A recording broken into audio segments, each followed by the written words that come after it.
नमस्कार, मैं हूं प्रीति सोनी। बंसल न्यूज की खास पेशकश में आपका स्वागत है। जैसा कि आप जानते हैं कि आयुष्मान में हर बार स्वास्थ्य संबंधी समस्याओं पर खास जानकारी दी जाती है।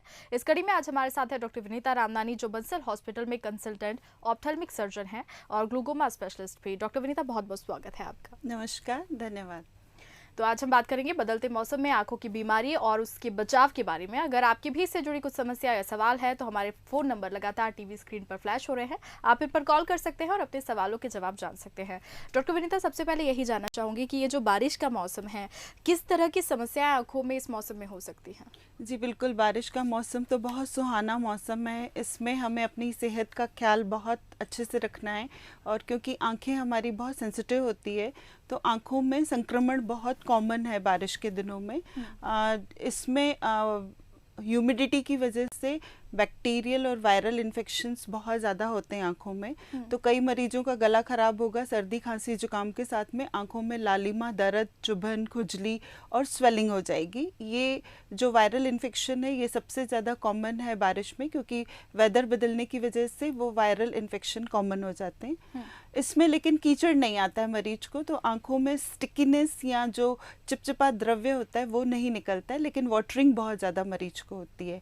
अगर आंखों में बहुत ज़्यादा लालिमा है और उसके साथ में चिपचिपापन है तो वो बैक्टीरियल इन्फेक्शन की निशानी है। यानी कि संक्रमण दो तरीके से हमको बारिश में परेशान कर सकता है आंखों को, एक बैक्टीरियल इन्फेक्शन और दूसरा वायरल इन्फेक्शन। डॉक्टर, अब इस संक्रमण से बचने की अगर बात करें तो कैसे बचा जा सकता है इससे?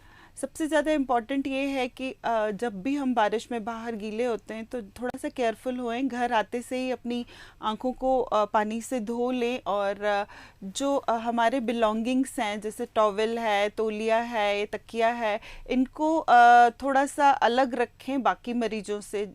संक्रमण अक्सर ऐसा होता है कि जो ऑलरेडी इन्फेक्टेड मरीज है उसके थ्रू हमको आता है और उसको देखने से कतई नहीं आता है, जबकि उसके द्वारा जो इस्तेमाल की हुई चीज़ें आजकल जैसे मोबाइल और पेन जो हम सबसे ज़्यादा यूज़ करते हैं, तो उसमें हमारी आँखों का द्रव्य लग जाता है और वो इन्फेक्शन दूसरे में तभी फैलता है जब वो इन्फेक्टेड वस्तु, चाहे वो मोबाइल हो, चाहे वो पेन हो, चाहे वो तकिया तौलिया हो, उससे फिर दूसरे मरीज को यूज़ करने से होगा, डायरेक्टली देखने से नहीं होगा। काले चश्मे का इस्तेमाल इसलिए किया जाता है कि जो मरीज ऑलरेडी इस संक्रमण का शिकार है उसको लाइट की सेंसिटिविटी बढ़ जाती है। आँखों में पानी और चुभन लाइट में या बाहर धूप में या हवा में जाने से बढ़ जाता है, तो वो मरीज के प्रोटेक्शन के लिए है। अगर वो मरीज ये चाहता है कि दूसरे में इन्फेक्शन ट्रांसफ़र न हो तो वो अपने बिलोंगिंग्स को क्लीन रखे और जो आँखों को बार बार हाथ न लगाए, और अगर आँखों को हाथ लगाए तो उसके बाद वो उसको स्टरलाइज कर ले, स्टेरिलियम या कोई भी हैंड रब यूज़ करके इन्फेक्शन को ट्रांसफ़र होने से रोके। जी बिल्कुल। डॉक्टर, दमोह से एक कॉलर हमारे साथ जुड़े हैं, महेंद्र। महेंद्र, बहुत स्वागत है आपका कार्यक्रम में। क्या कुछ जानना चाह रहे हैं आप? हाँ मैडम, ये जानना चाह रहे थे हमारी उम्र 50 पार हुई है अभी जी, और हमारा एग्रीकल्चर का काम है, तो अभी थोड़े से पढ़ने में कुछ 2-3 महीने से हमें पेपर वगैरह में कुछ धुंधलापन समझ में आने लगा है, तो इसके लिए क्या है उपाय बताएं आप। देखिए 40 साल की उम्र के बाद पढ़ने का चश्मा आना स्वाभाविक है। कोई भी मरीज जो पहले कभी चश्मा नहीं लगा रहे हैं उनको उम्र के हिसाब से +1 पढ़ने का चश्मा आता है, जो 40 साल के बाद लगाना ज़रूरी रहता है। और अगर हमारा पढ़ने लिखने का काम ज़्यादा है तो वो थोड़ा सा नंबर उम्र के हिसाब से बढ़ेगा। ऑन एन एवरेज आधा नंबर की बढ़ोतरी होती है 5 सालों में। तो आप क्योंकि 50 इयर्स के हैं तो लगभग आपको 2 नंबर का चश्मा पढ़ने के लिए लगाना रहेगा। क्योंकि आप एग्रीकल्चर फील्ड से जुड़े हुए हैं तो इस मौसम में आपको फंगल इन्फेक्शन होने के चांसेस हैं कि अगर आपने फील्ड की कोई चीज़ है जैसे पत्ता है या कोई झाड़ है वो आपकी आंख में टच हो जाता है तो फिर फंगल इन्फेक्शन बहुत तेज़ी से बढ़ने की संभावना रहती है। तो इसलिए आप केयरफुल होकर फील्ड में काम करें और हो सके तो ज़ीरो पावर का या प्रोटेक्टिव गॉगल्स का इस्तेमाल करें जिससे कि आपकी आंखों को फील्ड में काम करते समय नुकसान ना हो। जी बिल्कुल। डॉक्टर, हम बात कर रहे थे बारिश में होने वाले संक्रमण की, हमने ये भी बात की कि कैसे बचा जा सकता है, लेकिन हम इलाज की बात करें तो इसका इलाज कैसे संभव है? सबसे ज़्यादा ज़रूरी है कि समय रहते इलाज शुरू कर दें। कई बार मरीज ऐसे होते हैं कि ये तो सीजनल है, मामूली सी आंख लाल हो रही है, थोड़ी सी सूज रही है, इसको 2-4 दिन देख लेते हैं, तो वो उस इन्फेक्शन को, स्पेशली वायरल इन्फेक्शन को आँख में पनपने देते हैं और इस पनपने की वजह से जो काले पुतली के ऊपर संक्रमण फैल जाता है जो कॉर्निया को इन्वॉल्व करता है, यानी पहले कंजंक्टिवाइटिस होती है फिर वो बाद में केराटाइटिस यानी कॉर्निया को इन्वॉल्व करती है। तो मरीज को तुरंत डॉक्टर की सलाह लेना ज़रूरी है और बिना डॉक्टर की सलाह से मेडिकल स्टोर से दवाइयाँ लेना बहुत घातक हो सकता है, क्योंकि अगर वायरल इन्फेक्शन में बिना डॉक्टरी सलाह के स्टेरॉइड ड्रॉप्स जो मेडिकल काउंटर से बहुत आसानी से मिल जाते हैं वो लेने पर उनको थोड़ी देर के लिए आराम तो मिल जाएगा पर वो इन्फेक्शन कॉर्निया को ख़राब कर सकता है। इसलिए घरेलू इलाज न करें, बिना डॉक्टरी सलाह के कोई भी ड्रॉप न डालें और स्पेशली ऐसा होता है कि परिवार में एक सदस्य को इन्फेक्शन हुआ है तो वो सेम दवाइयाँ दूसरा सदस्य भी डालना शुरू कर देता है, तो वो कई बार बड़ा घातक हो सकता है। इसलिए डॉक्टर को दिखा के तुरंत इलाज कराएं। जी डॉक्टर, एक और कॉलर जुड़ी है, रुचि, जो कि जबलपुर से है। बहुत स्वागत है आपका, क्या कुछ जानना चाह रही हैं आप? Hello ma'am. जी मैम, मेरी आंखों में खुजली हो रही है 8 दिनों से।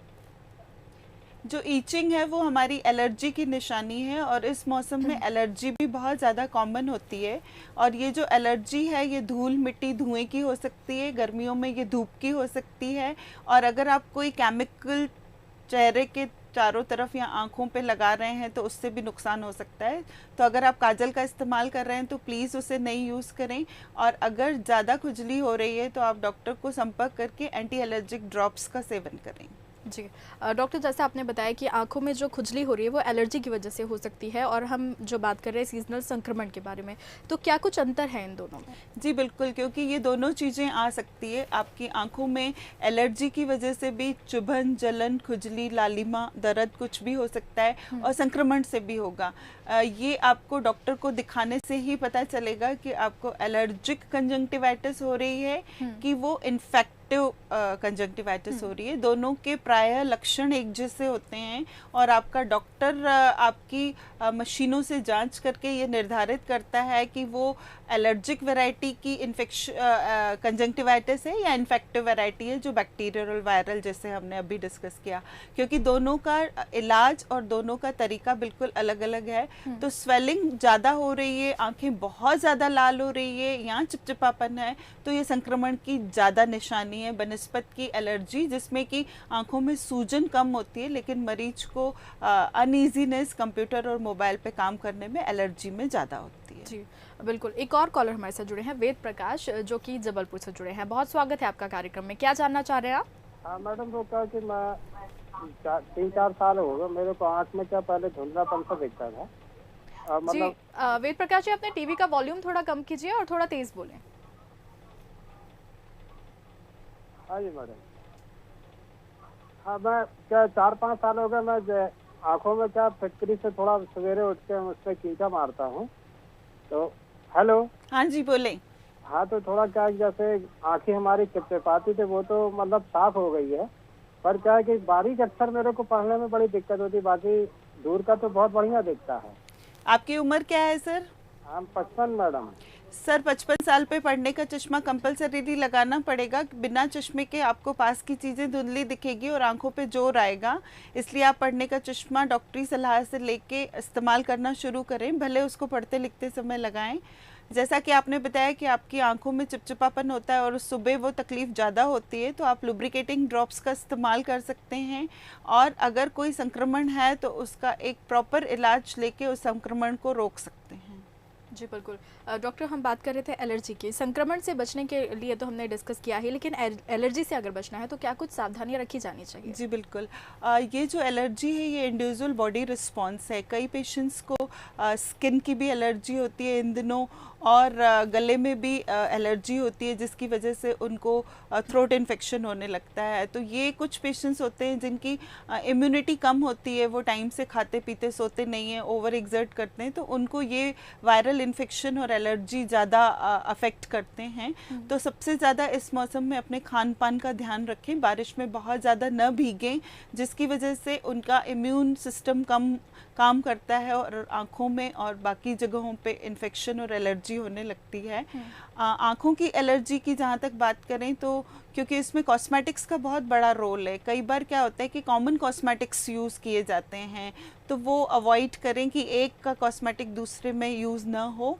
और कॉन्टैक्ट लेंसेज यूज़र्स स्पेशली इस सीज़न में अपना बहुत ध्यान रखें कि वो नीट एंड क्लीन तरीके से कॉन्टैक्ट लेंसेज को लगाएं और कॉन्टैक्ट लेंसेज शेयर न करें, क्योंकि इन दिनों आजकल वो सुंदरता वाले blue, grey, green contact lenses एक दूसरे को शेयर करते हैं, तो उससे भी इन्फेक्शन ट्रांसमिट होता है।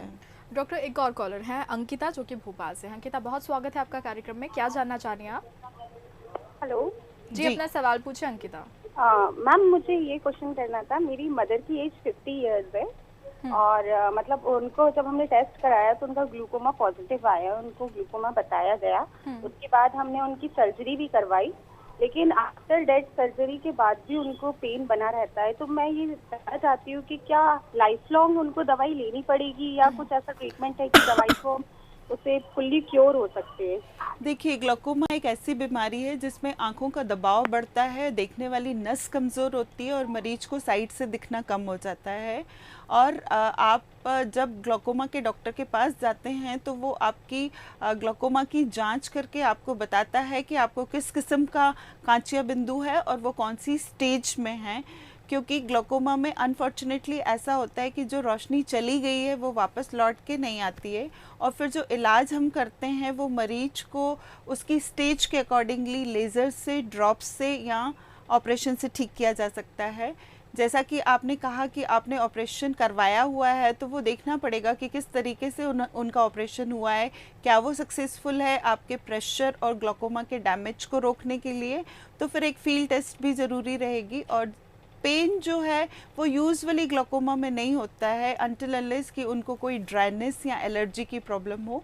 तो प्लीज़ आप ग्लूकोमा एक्सपर्ट से संपर्क करके आपकी मदर की स्टेज और उनका प्रेशर और फील्ड्स की जांच कराएं। जी डॉक्टर, इस मौसम में आंखों में ड्राइनेस यानी रूखापन बहुत ज़्यादा होता है, इसकी क्या कुछ वजह होती है? रूखापन इसलिए होता है कि वो आँखों में जो एलर्जी हो रही है वो शुष्कता की वजह से, एलर्जी की बार बार होने की वजह से जो आँखों का पानी है वो कम हो जाता है। ऐसे में हमको लॉन्ग टर्म लुब्रिकेशन पे पेशेंट को रखना पड़ता है। सपोज़ कोई वायरल इन्फेक्शन हुआ है तो उनको उस समय भी लुब्रिकेशन देंगे तो पेशेंट को बड़ा सुकून मिलेगा। जैसे कोई मशीन में ग्रीस डालते हैं तो इरिटेशन कम होता है, उसी तरीके से आँखों के लुब्रिकेशन का बहुत बड़ा रोल है इन सीजन में पेशेंट के कंफर्ट के लिए। ओके डॉक्टर, एक और कॉलर हमारे साथ जुड़े हैं, चंद्रेश, जो कि कोरबा से है। चंद्रेश, बहुत स्वागत है आपका कार्यक्रम में। क्या जानना चाह रहे हैं? बहुत बहुत धन्यवाद मैडम। मैडम, लंबे समय तक अगर पढ़ाई करता हूँ तो आंख में आंसू आते हैं, किनारे किनारे साइड में आंख के दर्द देता है, बाइक पे अगर चलते हैं तो भी आंख दर्द देता है और आंसू आता है, और कंप्यूटर या टीवी बैठने पर भी प्रॉब्लम होता है। ये जो आपने सारे सिम्टम्स बताए हैं, ये सारे सिम्टम्स हमारी दिनचर्या से रिलेटेड है। इन दिनों हमको ज़्यादा समय पर कंप्यूटर, मोबाइल पे या पेपर्स में लगातार देखने से आँखों में कंप्यूटर विजन सिंड्रोम या ड्राइनेस की प्रॉब्लम होती है। ऐसे में हमें हमारी डाइट का ध्यान रखना है, बहुत सारा पानी पीना है, बीच बीच में आँखों को ब्लिंक करना है या थोड़ी देर के लिए ब्रेक लेना है। जैसे कि मोबाइल, टीवी, कंप्यूटर के लिए कहा जाता है 20-20 का रूल, यानी कि 20 मिनट्स के बाद आपको 20 सेकेंड्स के लिए ब्रेक लेना है और लुब्रिकेटिंग ड्रॉप्स का इस्तेमाल करना है। ट्रैवल में आपको प्रॉब्लम हो रही है तो अगर आप 2 व्हीलर पे हैं तो आप हेलमेट और गॉगल्स का इस्तेमाल करिए, तो आपको ये तकलीफ कम होगी। जी डॉक्टर, एक और कॉलर जुड़े हैं, अंशुमन, जो कि भोपाल से हैं। अंशुमन, बहुत स्वागत है आपका। क्या जानना चाह रहे हैं आप? अंशुमन, क्या आप मेरी आवाज़ सुन पा रहे हैं? हाँ, मैं पूछना चाहती वो टैक्स लगाने की जरूरत है मुझे। आप थोड़ा लाउडली बोलें, क्या बोला आपने? टैक्स लगाने की जरूरत तो नहीं है? चश्मा लगाने की ज़रूरत उन्हीं लोगों को होती है जिनको दूर का दिखता कम है। अगर आपकी नज़र कम है तो फिर आपकी आंखों के ऊपर जोर पड़ेगा, फिर आपको चश्मा लगाना पड़ेगा। अगर आपकी नज़र पूरी है तो फिर आप सिर्फ प्रोटेक्टिव गॉगल्स या प्रोटेक्टिव चश्मे का इस्तेमाल कर सकते हैं। जी डॉक्टर, एक और कॉलर है, एस के गुप्ता भोपाल से हैं। बहुत बहुत स्वागत है आपका। क्या जानना चाह रहे हैं आप? मैडम, मेरी आंखें लाल हो जाती हैं नहाने के बाद। जी थोड़ा तेज बोले और अपने टीवी का वॉल्यूम कम रखें, हम आपकी आवाज़ नहीं सुन पा रहे हैं। सर, आंखों में लालिमा नहाने के बाद आना, ये आपके केमिकल्स की वजह से होती है। ये भी एलर्जी या ड्राइनेस की निशानी है। कई बार कुछ पेशेंट्स तेल, क्रीम, पाउडर, शैम्पू, साबुन बदल देते हैं, तो वो कुछ बदले हुए प्रोडक्ट्स की वजह से भी एलर्जी होती है। तो आप अगर आपने कुछ ये केमिकल्स चेंज किए हैं तो आप अपने पहले वाले केमिकल्स जिससे आपको आंखों में लालिमा नहीं होती थी, या तो उन पे शिफ्ट हो जाएं या थोड़े दिनों के लिए इन केमिकल्स का इस्तेमाल कम करें। जी बिल्कुल। डॉक्टर, एक और कॉलर है नीला शुक्ला जो कि हैदराबाद से है। बहुत स्वागत है आपका नीला जी। क्या कुछ जानना चाह रही हैं, क्या सवाल है आपका? मैम, हमारे आँख में खुजलाहट होती है, उसके बाद आँख लाल हो जाती है। ये खुजलाहट और लालिमा फिर वही एलर्जी की ही प्रॉब्लम है, क्योंकि इन दिनों एलर्जी बड़ी कॉमन चीज़ होती है और वो औरतों में 40 साल के बाद ड्राइनेस या थायराइड और डायबिटिक बीमारी होने की वजह से भी ज़्यादा होती है। और केमिकल्स, क्योंकि औरतें काजल का इस्तेमाल बहुत ज़्यादा करती हैं या आई मेकअप, तो इन दिनों आप प्लीज़ आई मेकअप न करें और लुब्रिकेटिंग ड्रॉप्स का इस्तेमाल करें। ज़्यादा एलर्जी या तकलीफ़ होने पर तुरंत डॉक्टर की सलाह लें। जी बिल्कुल। डॉक्टर, आंखों में जो संक्रमण या एलर्जी है, ये तो मौसम का भी एक प्रभाव है, लेकिन जो डिजिटल गैजेट्स हम रोज़ाना यूज़ करते हैं वो नहीं छूट पाता है कई बार, तो उनसे कैसे सुरक्षा करें आंखों की? जी, स्पेशली बच्चों में ये बहुत बड़ी समस्या है कि घंटों तक वो वीडियो गेम्स मोबाइल पर देखते हैं या पिक्चर्स डाउनलोड करके लगातार मूवी घंटों तक देखते हैं, तो उनकी आंखों पे सबसे ज़्यादा साइड इफ़ेक्ट होते हैं, क्योंकि मोबाइल हम आंखों के बहुत नज़दीक देखते हैं। स्पेशली जब हम रूम लाइट्स ऑफ करके इन गैजेट्स का इस्तेमाल करते हैं तो वो बहुत घातक हो सकता है। इसलिए इनका मिनिमम यूज़ करें। और इन दिनों आजकल हम डिजिटल वर्ल्ड के एडिक्ट हो रहे हैं, तो प्लीज़ इस एडिक्शन से बचें और थोड़ा सा बाहर की एक्टिविटीज़ की तरफ ध्यान दें, नहीं तो ओबेसिटी भी बढ़ रही है और उससे रिलेटेड काफ़ी सारी प्रॉब्लम हो रही है जो मानसिक और शारीरिक दोनों हैं। जी बिल्कुल। एक और कॉलर हमारे साथ डॉक्टर जुड़ी हैं, ज्योति, जो कि देवास से हैं। ज्योति, बहुत बहुत स्वागत है आपका। क्या जानना चाह रही हैं आप? ज्योति, क्या आप मेरी आवाज़ सुन पा रही हैं? Hello ma'am. हाँ जी बिल्कुल, अपना सवाल पूछें। मैम, मैं बोलना चाहती हूँ कि जैसे मैं बाहर जाती हूँ, गाड़ी वाड़ी पे जाती हूँ, तो मेरी आंखों ये हवा से या धूप से आंखें लाल हो जाती है और थकान सी हो जाती है और ऐसा लगता है कि बस अब आंखें बंद करके बैठो। जी बिल्कुल। आँखों में ये सब जो सिम्टम्स आपने बताए हैं ये बिल्कुल ड्राइनेस की निशानी है। आपको थोड़ा सा प्रोटेक्शन लेना पड़ेगा ट्रैवल करते समय। हम सब लोग धूल मिट्टी धुएं में एक्सपोजर होता है हमारा और ट्रैवल करते, पर कुछ लोगों की इसकी सेंसिटिविटी ज़्यादा होती है। और अगर आपको ये सेंसिटिविटी ज़्यादा है तो सबसे बेस्ट सोल्यूशन आपके लिए कि आप प्लीज़ प्रोटेक्शन ले लें। अगर आप टू व्हीलर पे हैं तो आप हेलमेट और गॉगल्स लगाएं या कपड़े से अपनी आंखों को प्रॉपरली ढक लें। और घर पहुंचने के बाद आप आई वॉश ज़रूर करें और लुब्रिकेटिंग ड्रॉप्स का इस्तेमाल करें। और अगर आपको चश्मे का नंबर है तो वो चश्मा लगाएं, क्योंकि कई बार दिन भर की दिनचर्या के बाद शाम को सिर में दुखना और आंखों में दुखना चश्मे की भी निशानी होती है। तो प्लीज़ आप एक आई चेकअप करा के एंटी एलर्जिक, ड्राइनेस और चश्मे के नंबर का इलाज कराएं। जी डॉक्टर, एक और कॉलर है संजय जो कि बालाघाट से हमारे साथ जुड़े हुए हैं। संजय, बहुत स्वागत है आपका। क्या सवाल है आपका? जी, मेरी उम्र 45 वर्ष है मैडम जी। और आंखों में जो आंसू निकलने की जगह होती है वहाँ हल्का हल्का दर्द होते रहता है। कोने में खुजली और दर्द होना भी दिन भर में एलर्जी की निशानी है, क्योंकि हमारे जो आंखों में एलर्जेंस गए हैं वो उसी जगह से ड्रेन होते हैं, तो वो कई बार वो वहाँ इकट्ठे हो जाते हैं और उसकी वजह से मरीज को उस जगह पे तकलीफ होती है। आपको डॉक्टर को दिखा के एंटी एलर्जिक ऑइंटमेंट लोकली लगाना पड़ेगा और लुब्रिकेटिंग ड्रॉप्स का इस्तेमाल करना पड़ेगा।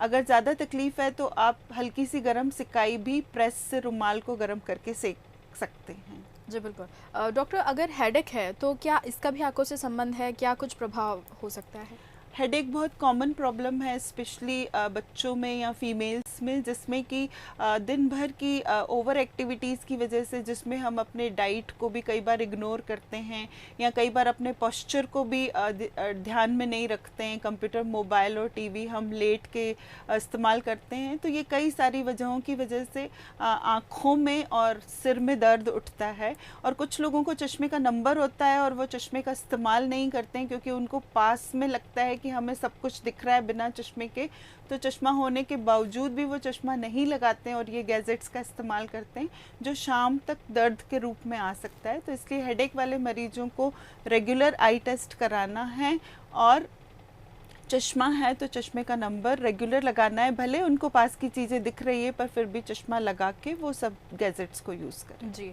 डॉक्टर, एक और कॉलर दिनेश हमारे साथ जुड़े हुए हैं। दिनेश, बहुत स्वागत है आपका, क्या जानना चाह रहे हैं आप?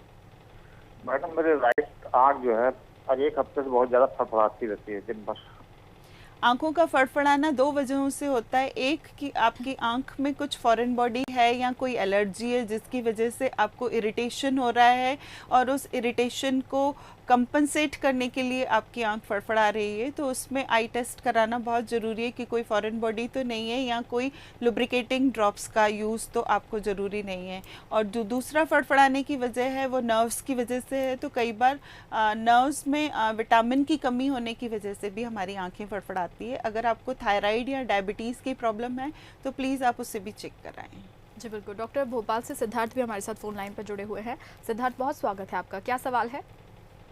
मैम, मेरा ये सवाल है कि मैम मैं स्टूडेंट हूँ और मुझे पढ़ना पड़ता है, तो अगर मैं पंखे में बैठता हूँ तो फिर मेरी आँख में हवा लगती है और आँखों में जलन होती है, या फिर मैं कभी नहा के भी निकलता हूँ तो फिर मेरी आँखों में जलन होती है। जी बिल्कुल, जैसा कि मैंने बताया कि हमारी एलर्जी और ड्राइनेस बच्चों में और जो ट्रैवल करते हैं, बाहर फील्ड में काम करते हैं, उनको सबसे ज़्यादा होती है।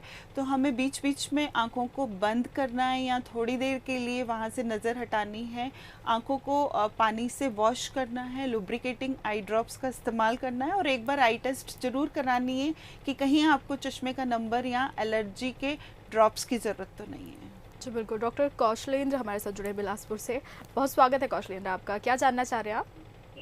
जी मैम, आँखों से मैम आंसू निकलते रहता है दिन भर और हर बार मैडम नंबर जो है चश्मे का मेरा बढ़ जाता है मैम। आपकी उम्र क्या है?